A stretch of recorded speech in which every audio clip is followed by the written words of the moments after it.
మిరుదొడ్డి మండల కేంద్రంలో ఉప తపాలా కార్యాలయాన్ని ప్రారంభించారు మెదక్ ఎంపీ మాధవనేని రఘునందన్ రావు. సిద్దిపేట జిల్లా మిరుదొడ్డి మండల కేంద్రంలోని ఉప తపాలా కార్యాలయాన్ని మెదక్ పార్లమెంట్ సభ్యులు రఘునందన్ రావు ప్రారంభించారు. అనంతరం కొండాపూర్ గ్రామంలో పలు అభివృద్ధి పనులకు శంకుస్థాపన చేశారు. ఈ సందర్భంగా ఎంపీ రఘునందన్ రావు ప్రతి ద్విచక్ర వాహనంపై ఉన్నవారు పోస్టాఫీసులో ఇన్సూరెన్స్ చేసుకోవాలని పేర్కొన్నారు. ప్రభుత్వ రంగాలలో పోస్టాఫీస్ సేవలని ప్రజలందరూ ఉపయోగించుకోవాలన్నారు. పుట్టినప్పటి నుండి ఆడపిల్లల పేరు మీద పోస్టాఫీస్లో సేవింగ్ చేస్తే రేపు పెద్దయ్యాక ఆడపిల్లల పెళ్లి చేసేందుకు కష్టం కాకుండా ఉండాలని సుకన్య సంయోజన పథకం నరేంద్ర మోదీ ప్రవేశపెట్టారన్నారు. సుకన్య సమృద్ధి యోజన పథకం ఆడపిల్లలకు ఎంతగానో ఉపయోగపడుతుందని పేర్కొన్నారు. 3 సంవత్సరాలు ఎమ్మెల్యేగా ఉన్నప్పుడు గత ప్రభుత్వం ఎన్ని ఇబ్బందులు పెట్టినా నా వంతుగా పనులు చేశాను అని అన్నారు. ప్రతిపక్ష ఎమ్మెల్యేగా ఉన్నప్పుడు నేను ఏమి మాట్లాడానో ప్రస్తుత ఎమ్మెల్యే కొత్త ప్రభాకర్ రెడ్డి బీఆర్ఎస్ ప్రభుత్వంలో దుబ్బాక అభివృద్ధి కాలేదని మాట్లాడారని అన్నారు. సమస్యల పరిష్కారానికి కృషి చేస్తానని ఎంపీ రఘునందన్ రావు పేర్కొన్నారు. మీడియా మిత్రులకి నాకు యాదికొస్తుంది ఇక్కడ కూర్చుని మా అక్క నేను చూస్తే ఎలక్షన్లో అప్పుడు వస్తే ఎవరో పటాకులు కలిస్తే పాపం రాకెట్ కొంచెం ఇబ్బంది పెట్టింది ఈ ఊర్లో. మా అక్క జిల్లలకి ఇద్దరికి ఆ రోజు నష్టం జరిగింది. సో అట్లే మళ్ళీ ఇప్పుడు అట్లే అరుగుల మీద కూర్చున్నారు మా అక్క జిల్లలు. అందరికీ పేరు పేరున నమస్సుమాంజలు తెలియజేస్తా ఉన్నారు. సో గ్రామాలు బాగుపడాలని మొదటి నుంచి కలగనేటువంటి వ్యక్తిని సమస్యలు ఎక్కడుంటే ఆ సమస్య పరిష్కారం చేయాలని ప్రయత్నం చేసేవాడిని. 3 సంవత్సరాలు శాసనసభ్యుని ఉన్నప్పుడు కూడా అప్పుడు ఉన్నటువంటి ప్రభుత్వం అనేక అవస్థలు పెట్టి ఇబ్బందులు పెట్టినప్పటికీ కూడా సాధ్యమైనంత వరకు దుబ్బాక నియోజకవర్గం పేరు ప్రతిష్టల్ని గౌరవాల్ని నిలబెట్టేందుకు పనిచేసినాను. చాలా వరకు రోడ్లను తీసుకొచ్చినాం. మేజర్గా మండల కేంద్రాలన్నింటినీ కలిపేటువంటి అన్ని రోడ్లను పూర్తి చేసినాం. నాకు గుర్తుంది, ఆశ్రమం పక్క నుంచి కొండాపూర్కి వచ్చే రోడ్డు కోసం చాలాసార్లు ఈ గ్రామానికి వచ్చినప్పుడు అడిగినారు. అదొకటి పెండింగ్ సమస్య ఉంది. తప్పకుండా నాకు నిధులు ఎప్పుడు వచ్చినా మొదటి ప్రాధాన్యత కింద మీ ఊళ్ళో ఇప్పుడు సంఘాలకు ఇచ్చిన పైసల తర్వాత మళ్ళీ ఎప్పుడైనా పైసలు ఇస్తా అంటే ఆ రోడ్డు ఖచ్చితంగా పైసలు ఇచ్చి ఆ రోడ్డు పూర్తి చేస్తానని చెప్పి ఈ సందర్భంగా తెలియజేస్తా ఉన్నాను. ఇకపోతే రాజు చెప్పినటువంటి స్కూల్కి సంబంధించి నేను ప్రతి మీటింగ్లో ఒక్క పిల్లోడు కూడా ప్రైవేట్ స్కూల్కి పోకుండా అందరూ పిల్లలు గవర్నమెంట్ స్కూల్కి వచ్చి చదువుతున్న స్కూలు మా మిరుదొడ్డి మండలం కొండాపూర్లో ఉంటుంది. ఈ స్కూల్ బిల్డింగ్ కట్టియాలని 3 ఏళ్ళు కొట్లాడినాను. నేను ₹1 ఇవ్వలేదు అప్పుడున్న ప్రభుత్వం. నేను మాట్లాడుతుంటే అంటే అప్పుడు ఉన్నటువంటి పార్టీ ప్రభుత్వం అధికారంలో ఉన్న పెద్దలు రఘునందన్ రోజు కావాలని విమర్శించేటోడు, మమ్మల్ని నేను కోపంకి వచ్చేటోడు. కానీ ఈ మధ్యలో మా దుబ్బాక ఎమ్మెల్యే గారు మాట్లాడారు, కొత్త ప్రభాకర్ రెడ్డి గారు. ఏమన్నారు? అవును, ఇప్పుడు పైసలు వస్తలేవు, అప్పుడు పోయిన సాప కూడా మా దుబ్బాక మీద సరిగా ప్రేమ చూపెట్టలేదు అన్నారు.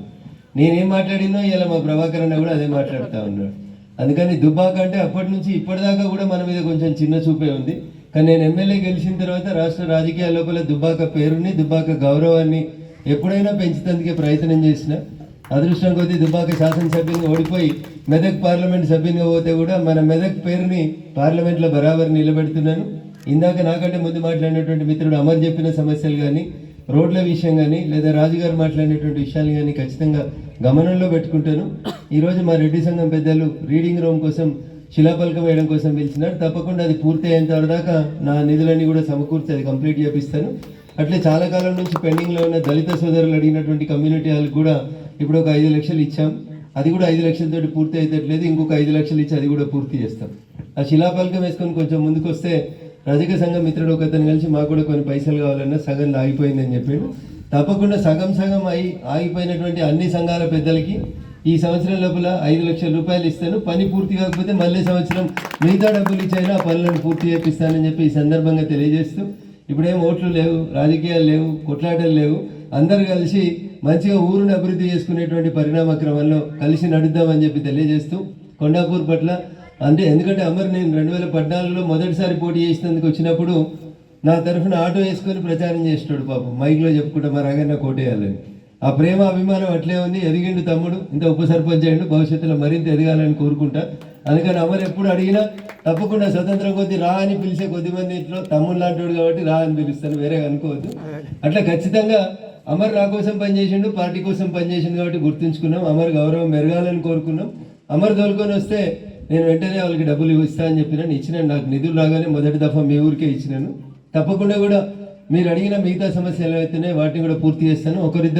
ఒకరిది రేషన్ కార్డు కోసం, ఒకరు పెన్షన్ కోసం అడిగిరు దివ్యాంగ పెద్దలు.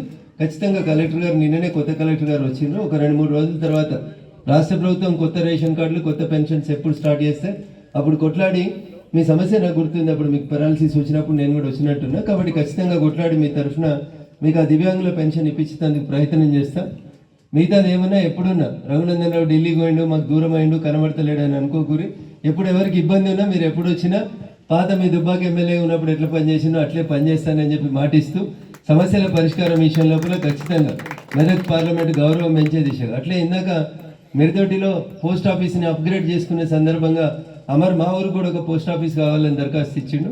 ఖచ్చితంగా సాధ్యమైనంత తొందరగా మీ ఊరికి ఒక పోస్ట్ ఆఫీస్ని కూడా మంజూరు చేపించి తీసుకొస్తానని చెప్పి ఈ సందర్భంగా తెలియజేస్తూ, ఇంత ప్రేమ అభిమానాలు జనరల్గా ఎలక్షన్లు ఉంటే అందరు వస్తారు, ఎలక్షన్లు లేకున్నా వచ్చి ఇంత గొప్పగా ఈ మీటింగ్ని సక్సెస్ చేసిన మా కొండాపూర్ గ్రామం పెద్దలందరికీ, అన్ని సంఘాల నాయకులకి శిరస్సు వంచి నమస్సుమాంజలు తెలియజేస్తూ సెలవు తీసుకుంటా ఉన్నాను.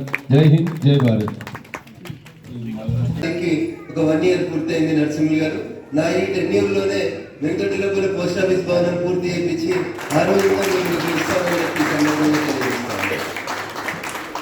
మాటని చెప్పి మర్చిపోడు, ఓట్లప్పుడు వచ్చి రాజకీయాలు చేసుడు, పైసలు వంచేటువంటి బాబుది రాజకీయ నాయకుడు కాదు. నేను నిత్యం ప్రజల్లోనే ఉంటాను, ప్రజల సమస్యల్ని ఎజెండాగా పనిచేస్తూ ఉంటాం. ఎక్కడ సమస్య ఉంటే ఏ హోదాలో ఉన్న సమస్య పరిష్కారం కోసమే పనిచేస్తాను తప్ప టెంపరీ ప్రయోజనాల కోసం బిర్యానీలు పంచి పైసలు పంచి రాజకీయాలలో ఎదగాలనేటువంటి అంశంతో నేను ఇక్కడికి రాలేదు.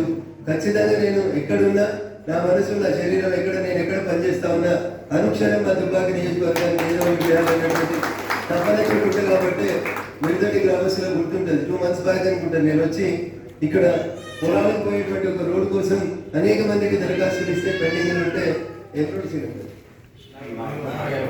నాగయ్య వాగు రోడ్డుకు సంబంధించి ఏ రాజకీయ నాయకులు కూడా చొరవ తీసుకోలేదు.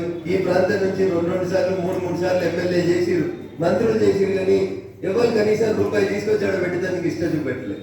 కానీ నేను ఒక కేంద్ర ప్రభుత్వ సంస్థ గెయిల్ అనేటువంటి ఒక సంస్థను ఒప్పించి 1 కోటి రూపాయల వాళ్ళు మీ నియోజకవర్గంలో పనిచేసుకొని సార్ అని ఇస్తే స్కూళ్ళ బాత్రూంలో లైట్లో ఇంకా దేనికో వాడుకోమంటే ఇవన్నీ ఏమొద్దు. చాలా కాలం నుంచి మా మిర్దొడ్డిలో ఒక సమస్య నాతో చెప్తా వచ్చినారు. నేను ఎమ్మెల్యే వాళ్ళకి సమస్యను పరిష్కరించలేకపోయినా ఈ రోజు ఎంపీగా గెయిల్ అనేటువంటి సంస్థ నాకు 1 కోటి రూపాయలు ఇస్తుంది. కాబట్టి దాంతో నేను మొట్టమొదటి ఆ రోడే కట్టాలని చెప్పి, ఆ రోడ్కి ఒక పెద్ద బ్రిడ్జ్ అవసరం ఉంటే దాన్ని పూర్తి చేయాలని నా దగ్గరికి ఎవరు రాలేదు. నేను ఓడిపోయినాక ఇక రగన్న దగ్గర పైసలు ఉంటాయో లేవో, చేస్తాడో చేయడో వదిలేస్తే కూడా నేనే మళ్ళీ ఈ గ్రామానికి సంబంధించినటువంటి మిత్రుడు సంపత్ సహకారం తీసుకొని, మిర్దొడ్డిలో ఉన్నటువంటి పుర ప్రముఖులందరి సహకారం తీసుకొని ఆ రోడ్డు శంకుస్థాపన చేసినాం. నాకు తెలిసి పని కూడా వేగంగానే జరుగుతుంది అనుకుంటాను. సాధ్యమైనంత తొందరలోనే 1 కోటి రూపాయలతో ఆ బ్రిడ్జి రోడ్డు పని కూడా పూర్తి చేస్తాను. ఈ రోజు వచ్చిన సందర్భం పోస్ట్ ఆఫీస్ మిత్రులందరూ కూడా ఇందాక పోస్టల్ సూపరింటెండెంట్ శ్రీహరి గారు చెప్పినట్టు మనం అందరం మోటార్ సైకిల్ వాడతాం, స్పీడ్ గా తిరుగుతూ ఉంటాం, రకరకాల పద్ధతుల్లో ఉంటాం. స్పీడ్ కంటే ఎక్కువ ఈ పక్కన సెల్ ఫోన్ ఒకటి వచ్చి ఎక్కువ ఇబ్బంది పెడతా ఉంటాం. ఎప్పటికీ ఇట్లా చెవులు ఇట్లా పెట్టుకొని పోతూ ఉంటాం. కాబట్టి అనుకోకుండా ప్రమాదాలు జరిగే అవకాశం ఉంది. కాబట్టి దయచేసి మోటార్ సైకిల్ కొనుక్కున్న ప్రతి ఒక్కరు కూడా, అందరూ కూడా ఇన్సూరెన్స్ కి సాధ్యమైనంత తక్కువ డబ్బు ఇచ్చేదానికి మాత్రమే ఉంటుండే. ఇప్పుడు అందరికి పోస్ట్ ఆఫీస్ అవసరం లేకుండా పోయింది. ఎందుకంటే ఎవరి చేతులు చూసినా సెల్ ఫోన్లు, ఈమెయిల్లు, వాట్సాప్లు, ఫేస్బుక్లు అన్ని మన చేతుల్లో ఉన్నాయి. ఇంకా పోస్ట్ ఆఫీస్ అవసరం ఉందా అని నాకు డౌట్ ఉండే. కానీ నేను ఎంపీ గెలిచినప్పుడు మొట్టమొదటిసారిగా తెల్లాపూర్ అనే ఒక మున్సిపాలిటీకి పోతే, హైటెక్ సిటీని అనుకుని ఉంటుంది తెల్లాపూర్, హైటెక్ ప్రాంతంగా అభివృద్ధి చెందుతున్న ప్రాంతం తెల్లాపూర్ మున్సిపాలిటీకి పోతే అక్కడ ఉండే సాఫ్ట్వేర్ ఎంప్లాయీస్ అందరు అడిగారు, సార్ మాకు ఒక పోస్ట్ ఆఫీస్ కావాలని అడిగారు. నేనన్నా మీకు అంత సాఫ్ట్వేర్ కదా, అంత ల్యాప్టాప్లు, మెయిల్లు, ఫేస్బుక్లు, వాట్సాప్లు ఉంటాయి కదా, మీకెందుకు పోస్ట్ ఆఫీస్ అంటే వాళ్ళు చెప్పారు. ఓ ఆధార్ కార్డు కావాలన్నా, ఓ పాస్పోర్ట్ కావాలన్నా, ఓ జనన మరణ ధృవాలకు సంబంధించి ఏమైనా ఆల్టరేషన్స్ కావాలన్నా, దేనికి సంబంధించినటువంటి పని కావాలన్నా, సార్ మేము తెల్లాపూర్ నుంచి చందానగర్ దాకా పోతున్నాం 15 కిలోమీటర్లు, మాకు ఒక పోస్ట్ ఆఫీస్ కావాలని అడిగారు. అప్పుడు నాకు పోస్ట్ ఆఫీస్ బిల్లు అర్థం చేసుకొని తెల్లాపూర్లో మున్సిపాలిటీలో ఒక పోస్ట్ ఆఫీస్ ని, బ్రాంచ్ పోస్ట్ ఆఫీస్ ని, అట్లా ఇక్కడ ఈ మధ్య కాలంలో తూప్రాన్ దగ్గర ఒక పోస్ట్ ఆఫీస్ ని, త్వరలోనే గజ్వేల్లో సొంత భవనం, తూప్రాన్లో సొంత భవనంతో పాటు మిర్దొడ్డిలో కూడా సొంత భవనానికి నిధులు తీసుకొస్తానని చెప్పి సందర్భంగా తెలియజేస్తూ, ఈ ప్రాంత ప్రజల ప్రేమ, అభిమానం, ఆశీర్వాదం ఎల్లప్పటికీ కూడా నేను ఎక్కడున్నా నా పైన అట్లే ఉండాలని మనస్ఫూర్తిగా కోరుకుంటూ ఈ కార్యక్రమం ఫలప్రదమైతే పనిచేసినటువంటి మా పార్టీ మిత్రులు, మీడియా మిత్రులందరికీ మరొకసారి శుభాకాంక్షలు, అభినందనలు తెలియజేసుకుంటూ సెలవు తీసుకుంటాను. జై హింద్, జై భారత్. ఈ ప్రాంతంలో మన రాష్ట్రం కొత్తగా ఏర్పాటైనాక అనేక రకాలైనటువంటి అవసరాలని భారత ప్రభుత్వం నుంచి తీసుకొచ్చి ఈ ప్రాంత ప్రజల యొక్క అవసరాన్ని తీర్చాల్సినటువంటి బాధ్యత అప్పటి ప్రజాప్రతినిధుల మీద ఉండే. దురదృష్టం కేంద్ర ప్రభుత్వం నుంచి వచ్చేటువంటి ఏ పథకాన్ని కానీ ఏ ఫలితాన్ని కానీ గతంలో ఎంపీలుగా పనిచేసినటువంటి వ్యక్తులు పట్టించుకున్నటువంటి దాఖలాలు లేవు కూడా. ఉంటే మీరుతోటి బ్రాంచ్ పోస్ట్ ఆఫీస్ అనేది ఎప్పుడో అభివృద్ధి చెందాల్సినటువంటి అవసరం ఉంటుంది. నేను దుబ్బాక ఉప ఎన్నికలలో ఎమ్మెల్యేగా గెలిచిన నాడు మీరుతోటి పట్టణ ప్రముఖులందరూ గుర్తే ఉంటుంది. మిరుదొడ్డిలో ఉన్న రోడ్ ఎట్లుండే అనేది ఒకసారి యాడ్ చేసుకోవాలి. రఘునందన్ రావు దుబ్బాక ఎమ్మెల్యే అయ్యే కంటే ముందు మిరుదొడ్డిలో రోడ్ ఎట్లుండే, రఘునందన్ రావు తన ఎమ్మెల్యే టెన్యూర్ పూర్తి చేసుకునే 3 సంవత్సరాల లోపు మిరుదొడ్డిలో రోడ్డు సీసీ రోడ్ ఎంత అందంగా అయిందో మీకు అందరు గుర్తుండే ఉంటుంది. మధ్యలో డివైడర్ కానీ రోషయ్య గారు సర్పంచ్ ఉన్నప్పుడే మిరుదొడ్డికి ఒక గ్రామ పంచాయతీ భవనం కట్టాలని అప్పుడు ఉన్నటువంటి ఎమ్మెల్యే గారు చుట్టూ తిరిగినారు. కానీ రాజకీయ కోణాన్ని దృష్టిలో పెట్టుకొని రోషయ్యదో పార్టీ మాధవ పార్టీ అని గ్రామ పంచాయతీ కార్యాలయం కూడా మిరుదొడ్డి కట్టకుండా ఆపారు. కానీ నేను ఎమ్మెల్యే అయిన తర్వాత ప్రభుత్వాలు ఏమున్నా ప్రజలకు కన్వీనియంట్ గా ప్రభుత్వ కార్యాలయాలు ఉండాలనేటువంటి ఒక మంచి ఉద్దేశంతో మిరుదొడ్డిలో ఒక గ్రామ పంచాయతీ కానీ మిరుదొడ్డి పట్టణంలో వచ్చిన సీసీ రోడ్డు కానీ డివైడర్ కానీ అప్పుడు ఉన్నటువంటి ప్రభుత్వం ఎట్లా కక్షపూరితమైనటువంటి చర్యలు చేస్తుండే. కనీసం శిలాఫలకం వేసుకోవాలంటే కూడా కుస్తీకి వచ్చేటోళ్ళు. ఇలా ముఖాలు ఆడబెట్టుకోవాలని వాళ్ళకి వెళ్ళినటువంటి పరిస్థితి వచ్చింది. ఎందుకంటే పని చేయించింది నేను, కొట్లాడింది నేను, లైట్లు పెట్టి శిలాఫలకాలు కూడా పెట్టుకుని పోతా ఉన్నారు. ఐఎమ్ నాట్ బాదర్డ్ అబౌట్ శిలాఫలకం. శిలాఫలకం మీద నా పేరు ఉందా లేదా అని పనిచేసే వాళ్ళు చాలా మంది ఉంటారు ఈ దేశంలో. మేము శిలాఫలకాల కోసమో శిలల కోసమో పనిచేస్తలేము. మేము ప్రజలకి ఏది కన్వీనియంట్ ఉంటే దాన్ని తీసుకొచ్చి అందుకు ఎమ్మెల్యే అయినా ఎంపీ అయినా 24/7 ప్రజల అవసరాల కోసమే పనిచేస్తూ వస్తున్నాం తప్ప ఇంకొకటి కాదు. ముఖ్యంగా మీరుతోటి భారతీయ జనతా పార్టీకి పట్టుకోమని మొదటి నుంచి ఇక్కడ మా కార్యకర్తల బలం ఎక్కువ ఉందని, మీరుతోటిలో నాకు ఎక్కువ ఓట్లు వచ్చినాయనేటువంటి అంశాలన్నింటినీ దృష్టిలో ఉంచుకోండి. మీరుతోటి కేసిన సీసీ రోడ్డు నేను ఎమ్మెల్యే అయినప్పుడు 1,20,00,000 సీసీ రోడ్డు మంజూరు ఉంటే కొట్లాడి దాన్ని 4 కోట్ల దాకా పెంచి మధ్యలో డివైడర్తో సహా ఒక పెద్ద సీసీ రోడ్ మీరుతోటి ప్రజలకి ఇంతకు ముందు ఉన్న డాంబర్ రోడ్ ఎట్లుంటుండే, మీరుతోటిలో రోడ్డు ఎట్లుంటుండే అనేది ఒకసారి యాడ్ చేయాలి. డివైడర్ లైటింగ్ అంతేకాకుండా మీరుతోటి నుంచి ధర్మారం దాకా నేను 4 line road with divider propose చేశాను. దురదృష్టం అప్పుడు ప్రభుత్వంలో ఉన్నటువంటి పెద్దలు ఇది అవసరం లేదని పక్కన పెట్టించారు. ముందు చూపు లేనటువంటి నాయకుల దుస్థితి వల్ల ఇంకా మీరుతోటి కానీ దుబ్బాక కానీ ఎంత పడుతూనే ఉంది. కానీ భగవంతుడు ఇచ్చినటువంటి అవకాశం ఇంకొంచెం ప్రమోషన్ ఇచ్చి పార్లమెంట్కి పంపించింది కాబట్టి తప్పకుండా ఈ ప్రాంత ప్రజలకి నేను మెదక్ ఎంపీ అయినా నేను భవిష్యత్తులో ఇంకేమైనప్పటికీ కూడా నాకు రాజకీయంగా దుబ్బాక శాసనసభ్యునిగా గుర్తింపు తీసుకొచ్చినటువంటి ప్రాంతాన్ని ఎట్టి పరిస్థితులలో గుర్తుంచుకుంటాను. ఈ ప్రాంతంలో ఉండేటువంటి ప్రతి సమస్య పట్ల ఖచ్చితంగా స్పందిస్తానని చెప్పి ఈ సందర్భంగా తెలియజేస్తూ, నరసింహ గారు ఒక మాట అన్నారు, జాగ తీసుకొని మర్చిపోతారా, నిజంగా పనిచేసిన అంత్యోదయ సిద్ధాంతం కోసమే పనిచేస్తుంది. ఆడపిల్లలు పుడితే ఎంతమంది బరువు అని ఆలోచించుకునేటువంటి పరిస్థితి నుంచి పుట్టినప్పటి నుంచి ఆడపిల్లల పేరు మీద కొంత పోస్ట్ ఆఫీస్లో సేవింగ్ చేస్తే రేపు ఆడపిల్లలు పెళ్లి చేయడం కష్టం కాకుండా ఉండాలని సుకన్య సమృద్ధి యోజన అనే పథకాన్ని భారత ప్రభుత్వం గౌరవనీయులు నరేంద్ర మోడీ గారి నాయకత్వంలో ప్రారంభిస్తే ఈ రోజు మా మిరుదొడ్డిలో ఉన్న ఇంతమంది అక్క చెల్లెళ్ళు వారి చిన్నారుల భవిష్యత్తును దృష్టిలో పెట్టుకొని పోస్ట్ ఆఫీస్లో సుకన్య సమృద్ధి యోజన పథకంలో భాగస్వాములు అయినందుకు మా చెల్లెలందరినీ ఈ సందర్భంగా మనస్ఫూర్తిగా అభినందిస్తూ వీళ్ళని స్ఫూర్తిగా తీసుకొని మన నాయకులు కూడా ఈ పథకాలు భారత ప్రభుత్వం నరేంద్ర మోడీ గారు చెప్పిన ప్రతి పథకాన్ని ప్రజలకు తీసుకెళ్లాలని సవినయంగా వేడుకుంటూ సెలవు తీసుకుంటాం. శంకర్ ముదిరాజు గారికి, మండల పార్టీ అధ్యక్షుడు అమర్ గారికి, దేవరాజు గారికి, సీనియర్ నాయకులు కానగంటి శ్రీనివాస్ గారు, మాజీ సర్పంచ్ రోషయ్య గారు, టెలికాం బోర్డు సభ్యులు గౌరవనీయులు మల్లేష్ యాదవ్ గారు, ముఖ్యంగా ఈ కార్యక్రమంలో మనమందరం ప్రత్యేకంగా అభినందించాల్సినటువంటి వ్యక్తి. చాలా మంది రియల్ ఎస్టేట్ చేసుకుంటారు, ప్లాట్లు అమ్ముకుంటారు, ఎంత లాభం వచ్చింది అని లెక్కలు చేసుకొని వెళ్ళిపోతారు. కానీ తను వ్యాపారం చేస్తున్నటువంటి ఊరికి ఎంతో కొంత మేలు చేయాలనేటువంటి ఒక మంచి ఉద్దేశంతో గ్రామ పెద్దలు అడగగానే చిన్న మండల కేంద్రం అయినప్పుడు కూడా తనకు వచ్చే లాభం నుంచి కొంత తగ్గించుకొని భారత ప్రభుత్వం ద్వారా నిర్మించబోయేటువంటి పోస్ట్ ఆఫీస్కి 170 గజాల స్థలం ఇచ్చినటువంటి మిత్రులు నరసింహులు గారిని నేను ఈ సందర్భంగా మనస్ఫూర్తిగా అభినందిస్తూ శుభాకాంక్షలు తెలియజేస్తాను. అన్న మంచి మనసుకి నీకు తప్పకుండా భగవంతుడు అంత పూర్తి లాభం చేస్తాడన్న. ఈ 170 గజాలకి నీకు ఎంత ఆర్థికపరమైనటువంటి అంశాలు ఉంటాయో అంతకంటే గొప్పగా భగవంతుడు నీకు శక్తినిచ్చి మా మిరుదొడ్డి ప్రజల ఆశీస్సులతోటి మీ వ్యాపారం బాగా ఎదగాలని మనస్ఫూర్తిగా కోరుకుంటూ ఈ కార్యక్రమంలో పాల్పంచుకుంటున్నటువంటి ఇంతకుముందు బ్రాంచ్ పోస్ట్ ఆఫీస్గా ఉండి ఇప్పుడు సబ్ పోస్ట్ ఆఫీస్గా ఎదిగిన సందర్భంగా ఇక్కడికి విచ్చేసినటువంటి పోస్టల్ సిబ్బందికి, ఈ పోస్ట్ ఆఫీస్ని ఇంత ఎత్తుకి పెంచడానికి పనిచేసినటువంటి సోదరులు రామాచారి గారికి, శ్రీనివాస్ గారికి, మిరుదొడ్డి పట్టణ పూర్వ ప్రముఖులకి, ప్రింట్ ఎలక్ట్రానిక్ మీడియా మిత్రులకి, భారతీయ జనతా పార్టీ ఆత్మీయ కుటుంబ సభ్యులందరికీ పేరు పేరున నమస్కారాలు తెలియజేస్తున్నాను.